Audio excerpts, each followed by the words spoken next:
Good evening, ladies and gentlemen. I'm Ethan Agliata, and tonight on Sports Shorts, we will be talking about a numerous amount of sports topics. Numerous.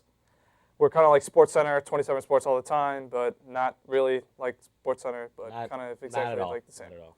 Tonight, I'm here with Kyle Malcolm, the one and only. the one and only. Our first topic this evening is March Madness. And madness it was, Ethan. I don't know if you know this, but Kentucky won. Kentucky. Can you believe it? Unibrow boy came in with clutch. He was out there blocking shots, making plays. But you know what? I wanted nothing less than Duke to win, to wipe them. But they got embarrassed in the first early rounds. But you know what? That's okay. They'll be back next year stronger than ever. And you know what? Next year, they're going to have these young kids coming out there on the team. Most of their seniors are gone. You know, they moved on to wherever they're going in life. You know, good luck to them. But you know what? It's all about these young kids that are hungry. They're hungry, and they're going to eat Syracuse alive. I don't know if you know that, but Syracuse's days are numbered. Yeah, I really wanted them to win, but congratulations to Kentucky. Let's go, Duke. But, however, now comes the very interesting part of the basketball offseason. Who declares the NBA draft and which fan base gets angry at their favorite team for drafting maybe the worst player ever? But moreover, we'll cover that later down the line with our sports specialist as it gets nearer to the day of the draft. Now, here's Shannon Donahue with Sports and Stuff. Thanks, guys. I'm Shannon Donahue, and I'm here with Sports and Stuff with Jeremy Goldfarb, and I'm going to ask him a few questions. So, Jeremy, what did you think of this month's March Madness? Watching the season and watching the games going on, there's a lot of surprises always in March Madness. I was very surprised to see Duke go out in the first round, and Syracuse almost got lost in the first round.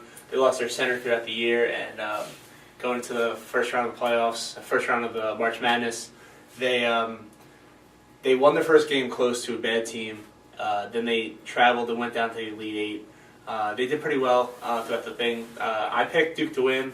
Duke lost the first round, so I was destroyed. Lehigh and Norfolk State won out of nowhere. It's always crazy surprises that happen. That's what the great thing about March Madness is. The only negative side is that it's one game and you're out. So in a 3-game series, Duke probably wouldn't have lost, but they lost because they only played one game, and anything can happen on one game. I think it's one of the best months of sports. I think, it doesn't matter what college you go to, but you always have someone to cheer for. There's always upsets. And honestly, the brackets are probably the best part. And how did you feel about the championship game? Well, I was a huge fan. I picked Kentucky to win my whole bracket, so I was really happy with the outcome. And I thought it was a great game. I watched it. I thought it was a great game, and I was really happy that they won. Great. Congrats on your win. Thank you. Tim Tebow was traded to the Jets. What are your feelings on that? Thinking about the trade itself, traded for a 4th and 6th round draft pick and for a little bit of some money, like I think $2.3 million of a salary that the Broncos still had to pay off. It's not something that's good because Tebow, first of all, won last year so many times, took them to the playoffs, took them from behind victories about 4 or 5 times at the end of the year. He showed some skills as a quarterback, some skills maybe not as a great quarterback, but a winner, and that's what teams need. The Broncos were doing well with him, so the Broncos did give up and give him away for 2 late draft picks, and some money is not something that I expected from them. They probably could have got a little more from somewhere else. I feel like Rex Ryan needs to get developed as less of a loudmouth now through Tebow, and maybe Tebow will help him change this a little bit. But Tebow needs to find a niche in the NFL. It can't be that quarterback that just wins at the end of games and does what he wants. So hopefully the Jets are the ones that are going to solve this problem for him. Well, I thought it was really interesting because Tim Tebow is a starting quarterback, and they already have one and signed their starting quarterback, Mark Sanchez, to an extension. So trading for Tim Tebow kind of looks like they want to replace Mark Sanchez. Kind of wait to be seen, but they have a lot of trust in him. So it'll be interesting to see how it shakes out throughout the year. And what's your opinion on Peyton Manning going to the Broncos? Yeah, that was a big shock, but honestly, Denver's going to benefit much more from having Peyton Manning than Tim Tebow. Jersey sales, popularity, and most likely in wins too. So it should be fun year in Denver. Peyton Manning is one of the best quarterbacks of all time. Probably, if he could still play this year, still the best quarterback in the NFL. Hands down, most skilled player. And it's proven last year that he should be the MVP every year because the Colts were a 15-14 win team with him and a 2 or 3 team winning team without him. So Peyton Manning off the team is a big loss to any team. With baseball season starting, who are you rooting for? Oh, Philadelphia Phillies, world champs. They gotta win. They have to. This is their year. And we'll see what happens. I'm Shannon Donahue with Sports and Stuff. Back to you guys. Well, now it's time for Sports Mash, guys, where we talk about a whole bunch of different sports that we love. Now, Ethan, the NBA is booming right now. We have a shortened schedule. Everyone's hurt. Everyone's injured. Everyone's going hard. At 100%, who do you think is going to win? Because I don't think Miami can do it. I don't think Miami can do it either. I'm probably feeling the Lakers. Let's go Lakers. Yes, Kobe Bryant and Sessions are on fire. The past couple games, we beat GSW, and you know what? We rocked it. I can't see us not losing. On the other hand, Miami, LeBron and D-Wade, they're looking strong, but you know what? I don't think they got it. Chicago is on top with Derrick Rose. Derrick Rose, thank you. And you know what? He's young, he's strong, but he's hurt. His back is constantly hurt. I don't think they can make it in a 7-game series with Miami. I don't think so either. I believe that Linsanity is completely benched. Listen, Jeremy Lin, and hear me out. Jeremy Lin was a poster child for success. He came out of nowhere. He came from Harvard. But you know what? The kid, he's okay. He's okay. He is overrated. He thinks he's nice. But you know what? He got shut down by the Heat. He could not even contend with the Heat. And you know what? You know who beat the Heat? The Lakers. That's right. They beat the Heat. And you know what? It was spectacular. I don't even think that they know how good they are. You know what? The other thing about it is the Knicks, they're off balance. Carmelo needs the ball too much. There's not enough ball movement. What do you think about Carmelo? Should he go to another team? I think that him being on the Knicks right now, he is a ball hog. And with the new coach, he loves Carmelo. It's all about Carmelo. And now that Jeremy Lin is out because, I believe, of his Achilles. Yeah, he's hurt. He's injured. Man is injured. The team is not going to go anywhere now. I believe it does have potential, but I don't think it has potential as it did. Mm-hmm. I honestly think that the Knicks are done. I think they're done for the season. I'd like to see Atlanta step up.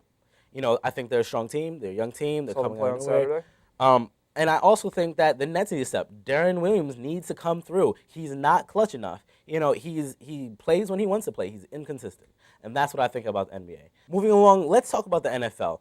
Peyton Manning goes to the Broncos. What's up with that, bro? I don't know what is up with that. I understand that Peyton is a strong player, was a strong player. He was injured. That was the reason why he wasn't playing. I think it's going to be very hard for him to bounce back to what he was, especially after the Tebow insanity that revolved around the Broncos last year. I believe that it's going to be big shoes to fill. I think he has the potential to do it, but I'm not sure if he's going to be able to play up to that potential that he once did. I think you're right about that, but I feel like John Elway's in the back pulling the strings. He wanted a good, well-rounded quarterback in him that has some potential, still has some potential. Yeah. He's getting older now, but you know what? I think he can still do it. He's hurt, but he needs to get back and acclimate. He needs to get back into the swing of things. As far as Tebow is concerned, he's with the Jets, man, as a second string, no doubt. Yes. Now, what is he going to bring as a second string? I don't know what he's going to bring, but I definitely hope he becomes first string because I am not a Sanchez fan. I believe that the Jets could have made it further if Sanchez knew how to throw the ball. I think he's still young, and so is Tebow. But Tebow, he could pull it out in the fourth quarter like he always does. But at the same time, I don't think that they're both up to that level at which an all-star quarterback should be. I think you have a good point about that. Tebow doesn't look like he looks like he could be promising if he was groomed. Yes. But you know what? He is not groomed. He's not groomed at all. And I honestly think that you know who needed a good quarterback? The Cowboys. They needed a good quarterback because Romo is inconsistent. Awful. Yeah, he's definitely not playing at which he could be. After the injury last year towards the end of the season with his hand, his knuckle, it definitely brought him down a notch. Now let's move from one sports to another. Let's talk about baseball's opening day. My prediction's on the Yankees. Yankees every day, all day. Word. All I can say is, past teams, they don't look strong. Phillies are falling apart. You see the management staff falling apart. After that long collapse in Boston, you know what? I don't have no hope in them, none whatsoever. But you know what I do see? The Giants might make a little comeback. The Texans, they need some pitching. Their pitching staff is like a little weak, but I definitely see the Yankees taking it Again. again. How many rings now? Too many to count. Well, I hope this baseball season goes great like the last one. But, you know, last season we saw a lot of collapses. Like the Boston collapsed. They collapsed under pressure. It was horrible. People, I want to tell you, it was so bad. I want to go home and cry to my mama. It was bad. And I'm a Yankees fan. I know that hurt. But you know what? Let's not even talk about that. Let's move on to the mishap with the USA Soccer Olympic team. They lost. That's no bueno. They did lose. But to be a little bit more specific, it wasn't the national USA soccer team. I mean, it was in one of the divisions, the age divisions. U23 was eliminated. That doesn't mean that Josie Altidore and Landon Donovan are out. But you know what I say? If you're an Olympic champion, you come to play. If you're in the Olympics, you come to play. If that is what you do that. You do come to play.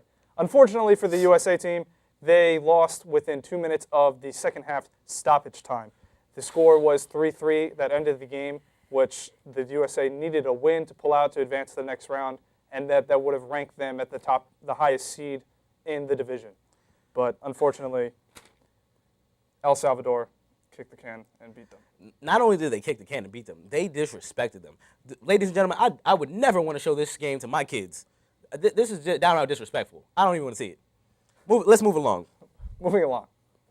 Now for our final topic of the evening, probably something you've all been waiting for, is a preview of the upcoming Stanley Cup playoffs. I'm hoping that the Boston Bruins can defend their title from last year. I'm not thinking so, Ethan. My money's on the Rangers. They're looking strong. They're looking hungry. I mean, they have the best record in the league right now. How do you defend that? How do you answer to that? You tell me that. You can't. Exactly. Simply, you can't. I put it this way. I don't see anywhere in there the Canucks. I don't see anyone else in there. I don't see the Flyers. I don't see anybody else in there. I just see the Rangers and maybe the Bruins. It's definitely a possibility. I'm hoping the Rangers, New York Rangers, all the way. New York teams in general, period. Not a big fan of the Devils. Always been a Rangers fan. So I'm pulling for them, and I'm hoping that they will make big things happen. Well, the Stanley Cup playoffs should be very interesting this year. My money is on the Rangers. We'll see these teams go head-to-head, see them go fight hard. They're hungry. They're going to do it. It's going to be really good. This is going to be really good Stanley Cup finals. Ladies and gentlemen, I cannot wait.